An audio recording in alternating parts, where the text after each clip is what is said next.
Well, here we are. Here it is. It's Hump Day, and I'm celebrating Wednesday like I celebrate every day these days. I'm doing it at home here in this office where I spend about 10 to 12 hours a day.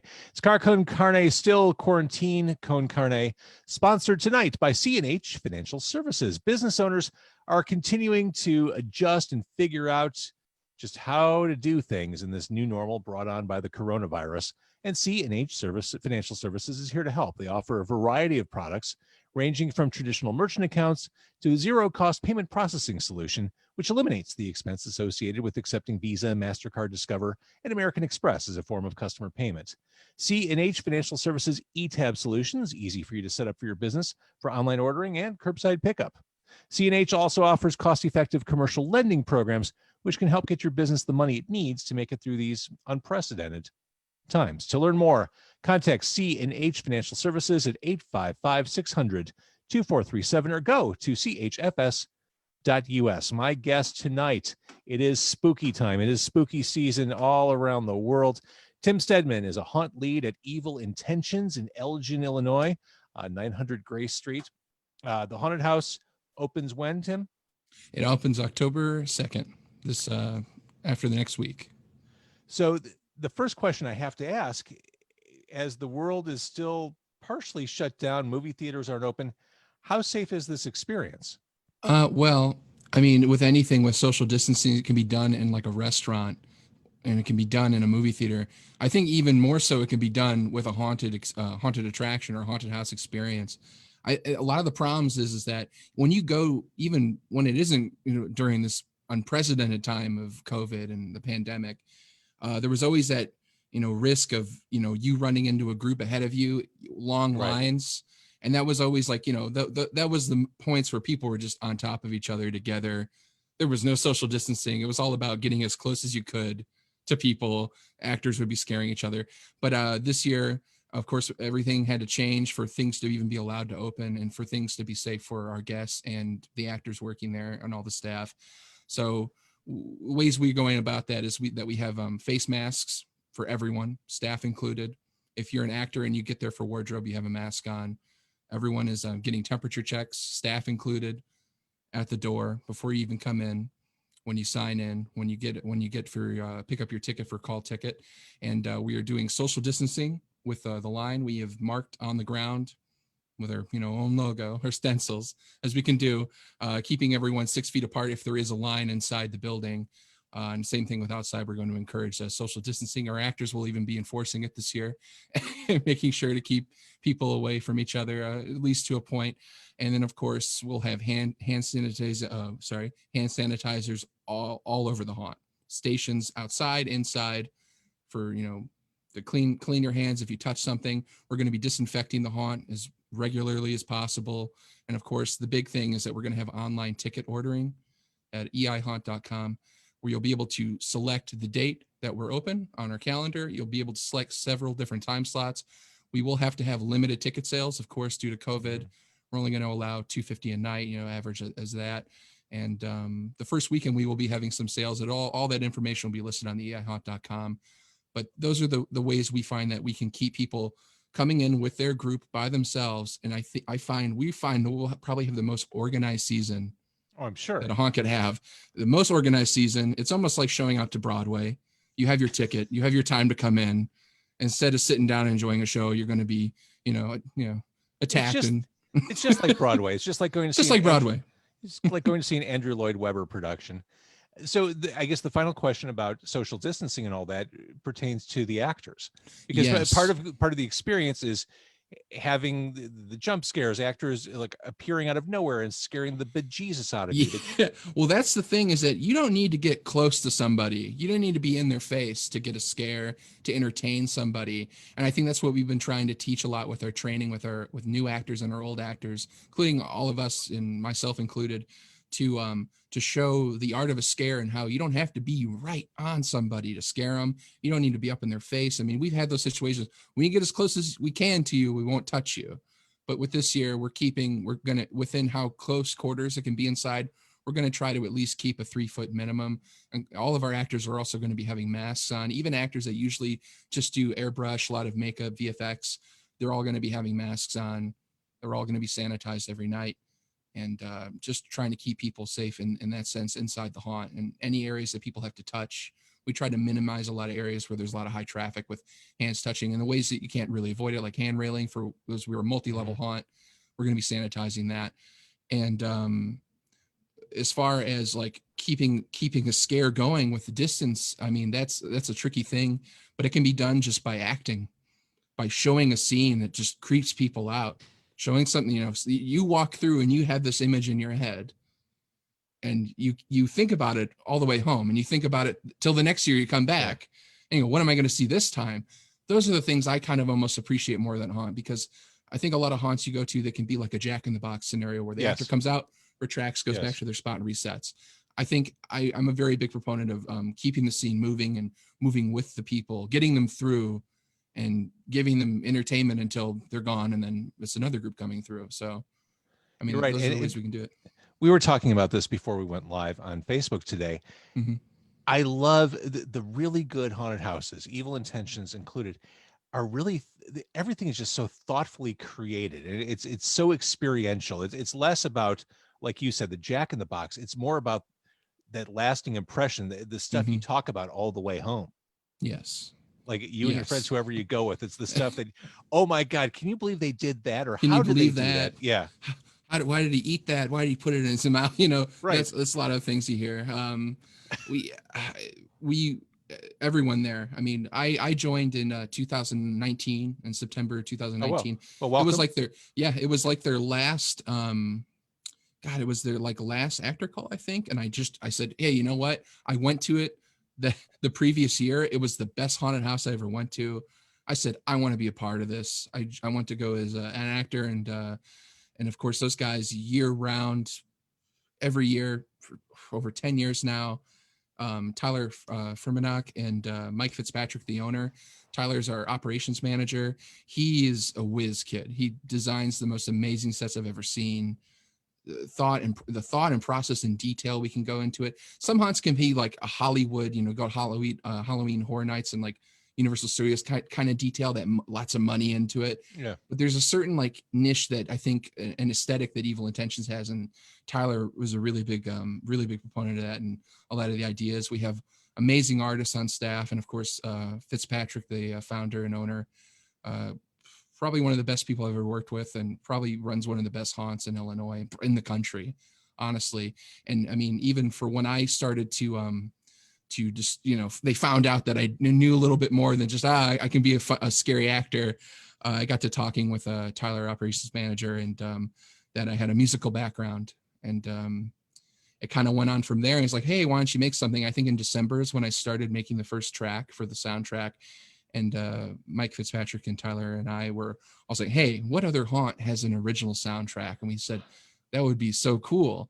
Because what I noticed is a lot of haunts you go to is either like Power Man 5000, Rob Zombie, it's really fun outside in the line. But when I'm in the attraction, I want to feel like I'm in a horror film. Yeah. Oh, yeah. I want to feel like I'm in a video game. I want to feel scared. So I wanted to try to, of course, I've never done a horror soundtrack before. I've always, dabbled in teaching myself for a long time. I had a long history in audiovisual, and of course in bands and playing in bands. I think you've interviewed a few people I've played with. I'm sure I have. Yeah. And that's the whole thing, is that I was like, you know what? I love horror so much in the genre that it has. I think I could do it. So I think in December, that's when I made the first track. I sent it over to the rest of the staff, and then it just went off from there. And now 2020, I'm the Haunt Lead. I'm part of the, as a Haunt Lead, for many people that don't know, it means I'm a part of the build crew, of course, doing the soundtrack. I'm also the in-house audio designer, composer, engineer, and then a part of the build crew, working with everyone. We have such an amazing team, from front of house to the line control, to the actors, to the builders, and to the designers and the artists. I just kind of got swept into this world, and it's become my life now. And I'm very happy. I feel very fortunate that I found such a niche, and making the soundtrack was just, at times I was like, I don't know how I'm going to do this. But then the more I experimented and the more I did things, the more it really came out and became something. What I want to try to do right now, and I've experimented with this to some success. I want to try and play the trailer, the video trailer for this year's haunted house. I'm going to do a little screen share here. Mm-hmm. We'll see if that works. Can you see it? I think it is started screen sharing, and I see it. Welcome to the Elgin Casket Company. Your tool. Casket Company. Welcome to the Elgin Casket Company. Your tour will begin. I don't know how good the quality is.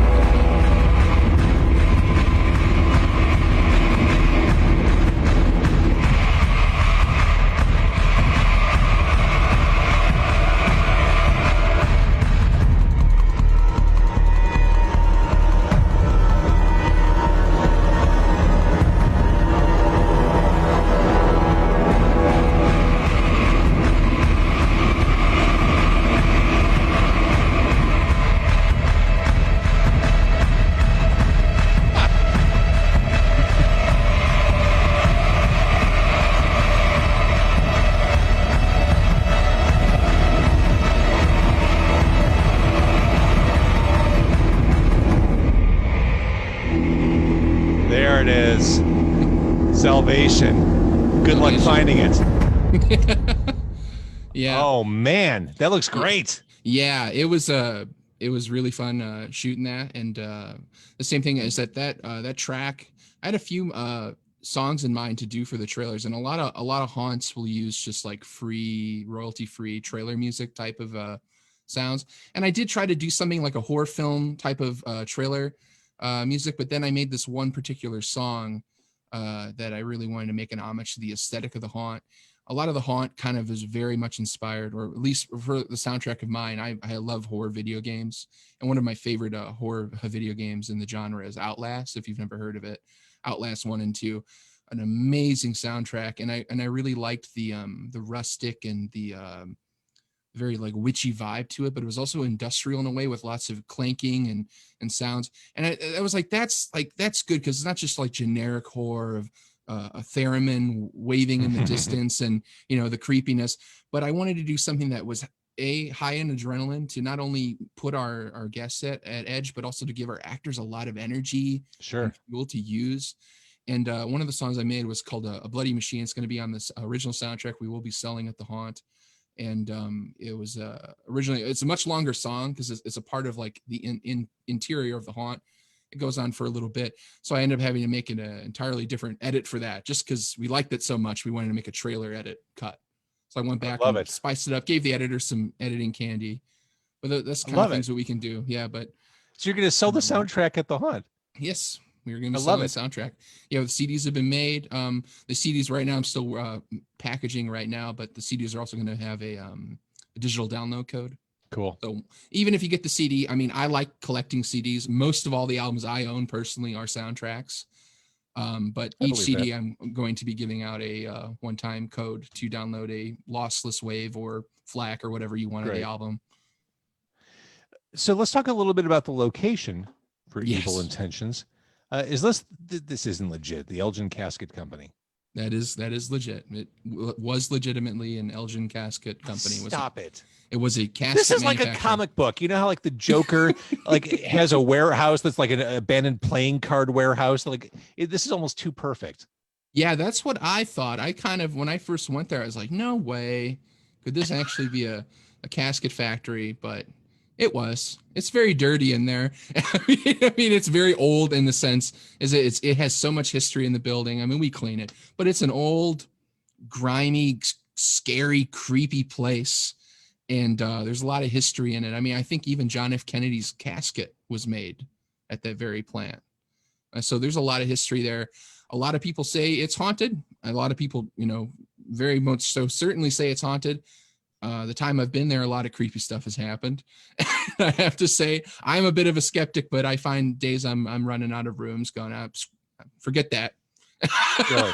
Yeah, it's creepy in there. Because I'm right there with you. I'm 100% not even skeptic, like non-believer. So yeah, it's creepy. Like there's just unexplained things that happen in there. You kind of go like, oh, it's just an old building, but there's things like making me go like, the hell? Sounds like a great place to work. Yeah, and we do also have ghost tours off season. where, Nice. we allow people to come in and maybe contact something, find something, witness something. We do offer ghost tours on our website as well and on Facebook. But the place is just, it has so much like natural ambiance to it. Yeah. And I think that's what sets the place apart from a lot of haunts. I mean, I love a lot of haunts, and they can have amazing detail and amazing acting. But I think a lot of haunts go a little too funny. I think funny is good, but sometimes they go a little too funny. But Evil Intentions is way more about just really like zoning in. It's what we were saying earlier. It's the experiential thing. The experience. Yes, absolutely. You have to really be immersed in what this is. You want to live this experience. Yes, you want to live it. You want to take it home with you. And that's the other nice thing, is that you can take the haunt home with you. You get the soundtrack. You can play it at your home haunt setup. That's actually a great idea.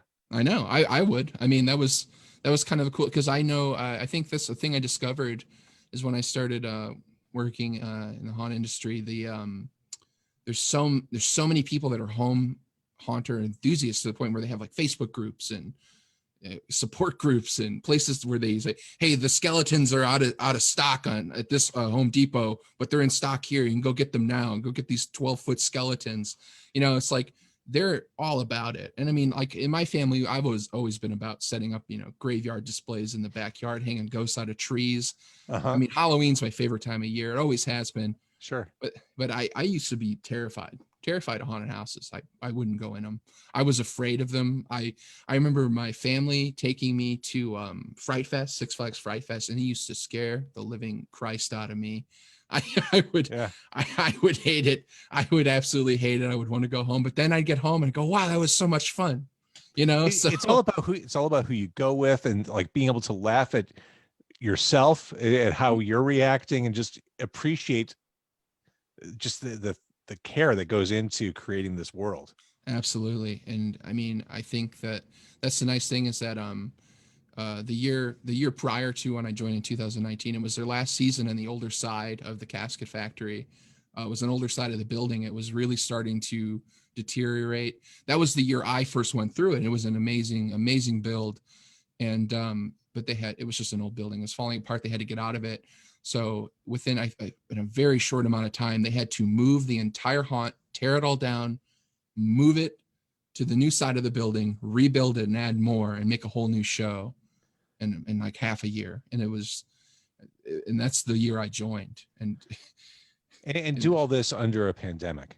This year especially, that was the previous year of 2019. Now 20, we say, okay, now this year we can thicken the haunt out, add more stuff, add more rooms, just make it even better.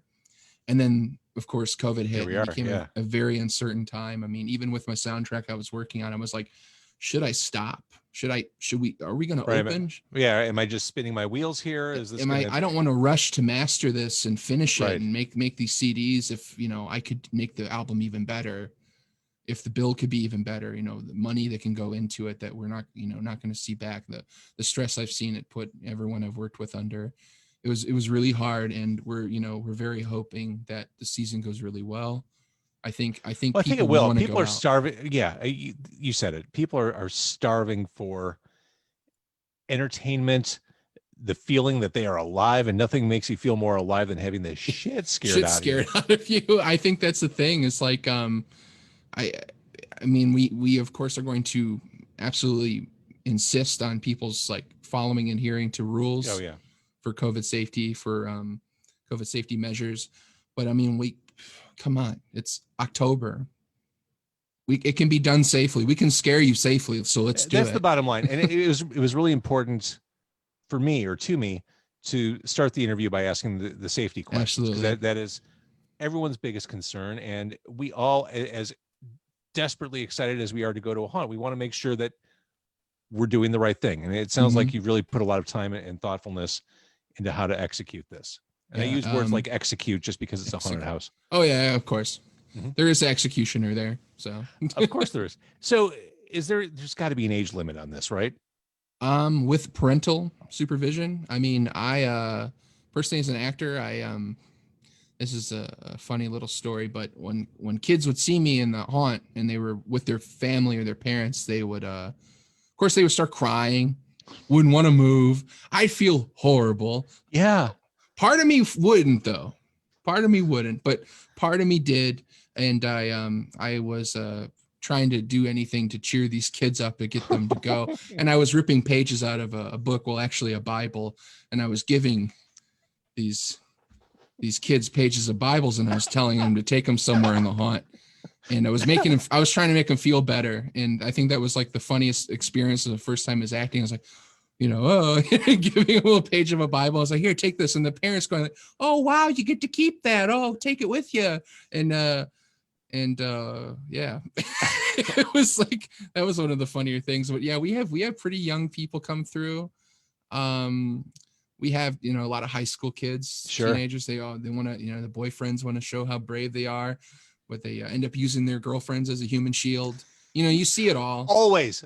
That has happened since the dawn of time. Yeah, use your girlfriend as a shield. Very macabre, but it's. I know see it all.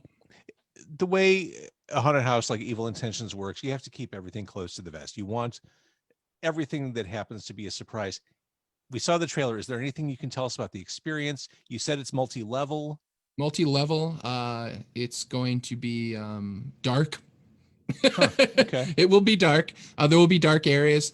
There will be a lot of vistas, a lot of great sights. You're going to see stuff just by the sets alone, and you'll remember them. I think all of us, the team has done an amazing job. They have all done an amazing job this season over the summer in the heat, working and trying to make this place just come alive again. And for each season, it's such excitement seeing everything just get further and further along in the build. Yeah.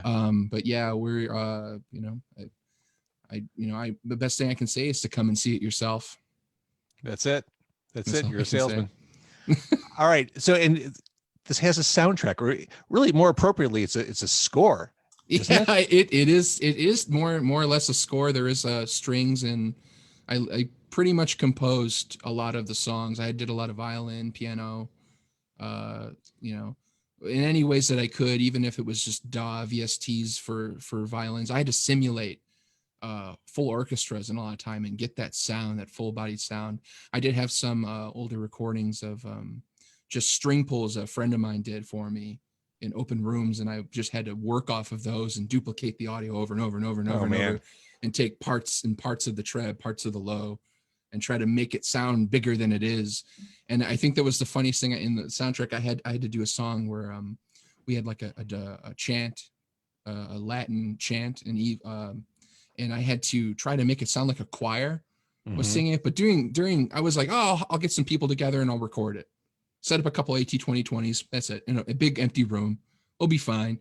And then as the COVID hit, I was like, I don't want to get that many people together. Right. I don't want to be responsible for that. I'll just do it myself. So I stood in my shower. I put a microphone in different rooms. I recorded some of it outside. I layered it.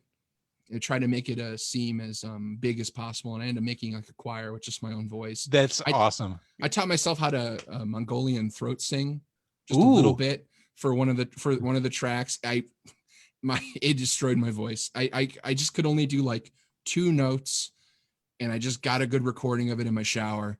And I put that in one of the songs for the it's called The Black Church, and the album, and the choir song is called Malava Volatate. This is my day to talk about Mongolian throat singing. I was just talking about the Who before we. Oh, I love the Who. I love the Who. I love the Who. I love Mongolian like biker metal. I posted this on social media earlier. The Garrig from the Who came out last year. I still listen to it. I go on daily walks, and more often than not, I end up defaulting to 1 or 2 songs off of that album. It's almost like the most rustic, worldsy blues you can listen to. Yes. In a way. Like just heavy and exotic at the same time, but also very like you're at a biker bar. Last time I saw them was last Halloween. They played Halloween at House of Vans. Oh, geez. I don't know. I would have loved to see them. I have a very, people say I have a very odd taste in music. I like to listen to everything, but yeah, I thought I didn't want to go full Mongolian. I just wanted some low chant mantra throat singing because there was a one particular game soundtrack that was a huge inspiration to me, just in like horror and in the genre itself. Besides Outlast, was the soundtrack for the game Siren. It was a Japanese survival horror game. There's several of them, but Siren had a very interesting take on their soundtrack. Is that they used old classic Japanese instruments, old classic Shinto shrine, bells, instruments, an old siren. This was even predating the game Silent Hill, where they had a creepy siren going off. They had this creepiness, but it was also very like religious in the Shintoism and Japanese culture. And I was like, that's so cool. Sorry, my phone's ringing. If anything, I could say that maybe like when I heard that, I could develop that into a somehow mixing like faith, but not exactly Western faith, but trying to make it attach itself to like, this is a new brand of faith, but they also use throat singing in a Western setting. So that's what I tried to do with the Black Church track. So You'll be cool. able to hear that while you actually walk through the Black Church inside the haunt. That's so cool. Yeah, it's really cool. It's a very heavy, really down low, and just I had a lot of fun making it. It's probably one of my favorite. It's one of the simplest songs I made, but it's my favorite song, I think. Well, now I know I'll be listening for that. if I can focus enough. And what's going on around me. I think the scariest thing we experienced tonight is, do you have a landline phone? Yeah, I do. We usually have it unplugged, but for some reason, someone has plugged it back in. So now it is ringing constantly with people from Budapest telling me that my iCloud has been hacked. So I've been hearing it all. Yeah. Well, I turned my phone off, so they're calling you. Exactly. All right. So again, Evil Intentions, 900 Grace Street, Elgin. It opens again which date? On October 2nd. And you're going to want to get tickets online, get reservations. Yeah, even if you get there, even if you get there, you can still, on your phone, select the time frame. We encourage you, if you do get there, to wait in your car. Yeah. Go out to a restaurant, go to a bar, social distance at a Chili's. Then come to the haunt, or you can wait on the in the parking lot until it's your time slot to come in. But it's all listed on the website. Please continue. I'm sorry. I know Chili's does have the bottomless tortilla chips, which exactly. It's delightful. All right. So Evil Intentions, the website again, Tim Stedman. eihaunt.com, and all of our information is listed there. Our COVID safety information, all our information of where to purchase our tickets, our scheduling, and everything you want to know, including a little history about the building. And you can also find us on Facebook. Of course. Obvi. Evil Intentions. Yes. All right. I'm going to stop the Facebook Live. Thank you, everybody, for watching this live in the moment. That right there, that is Tim Stedman. He is from Evil Intentions. Go see him and all the other ghouls, miscreants, and creatures there.